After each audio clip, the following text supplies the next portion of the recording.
Okay, here's a different type of question. As the world population moves towards urban centers, can cities be sustainable without exploiting the poorer rural areas? My name is Erno Toliar, and I'm from Indonesia, and I think that this question has a lot to do with human rights and equality, and as there is a shift in moving towards urbanization in cities, there's going to be more disparity between the affluent and then the poorer segments of society.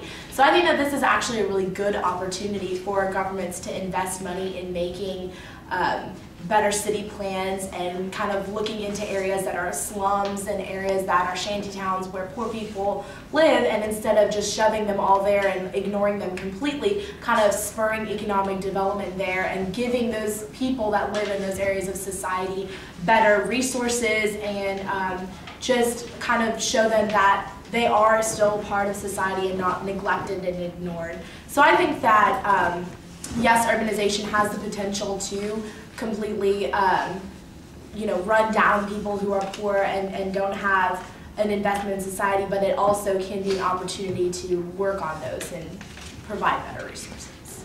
I'm Homera Argidis from Mexico, and a good example of that in my hometown was when the deforestation started happening. That was like not allowing the monarch butterflies to come on their migration.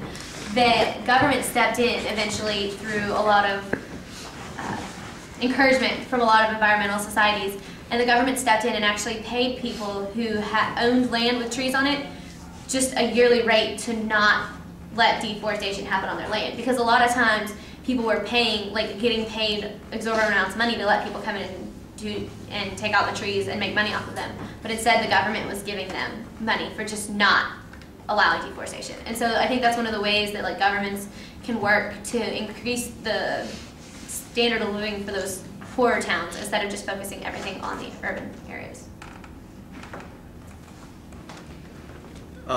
Speaking of that, I think an ethical marketplace is necessary to stop the exploitation of the rural communities. Farmers and such comes to mind. By the way, my name's Hazel Henderson again. Because large corporations are so powerful nowadays, they can pressure farmers, small farmers, into selling their crops for really, really low rates, and it will almost unsustainably low. So I think governments should take actions and pass more regulations on the larger corporations and encourage a more ethical marketplace where instead of just measuring profit, there should be a measuring, instead of just trying to earn profit, the companies should try to benefit society. Going back to what they were kind of talking about, I'm Yunaloo from China, and I worked to create a standardized curriculum in China for sustainability education. And that's just another thing the government can do, is just to raise awareness so that everyone has the same ideas about sustainability, so that even if our generation can't fix these problems, then somehow the next generation can work together to fix them because they understand their importance.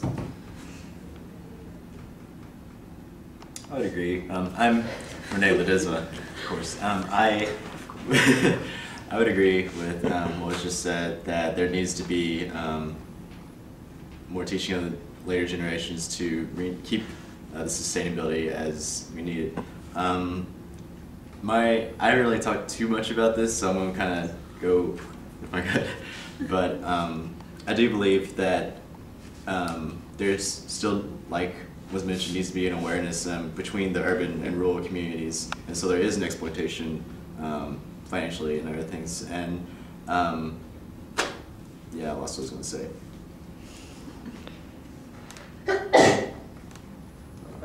Somebody can jump in? I